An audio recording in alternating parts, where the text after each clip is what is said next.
சின்ன சின்ன செல்ல குறும்பும் சீனி சிரிப்பும் என்னை சீரழிக்குதே. விறுவிறுவென வளரும் பழம் எந்த விரதங்களை வெல்லுதே. உன்னை கரம் பற்றி இழுத்து வளையுடைத்து அதில் சொல்லிட சொல்லுதே. வெட்கம் இரு பக்கம் மீசை முளைத்து என்னை குத்தி குத்தியே கொல்லுதே.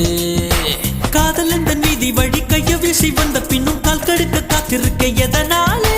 பிப்ரவரி மாதத்துக்கு நாடு ஒன்று கூடி வர ஆண்டு நாள் காத்திருக்கும். அது போல நெஞ்சாங்கூட்டில் நெஞ்சாங்கூட்டில் நெஞ்சாங்கூட்டில் நீயே நிற்கிறாய் பெண்ணே.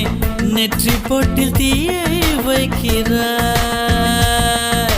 காதல் தானே இது, காதல் தானே. உன்னை நினைப்பதை நிறுத்திவிட்டால் நெஞ்சு ஏன் அடித்துடிக்கவில்லை?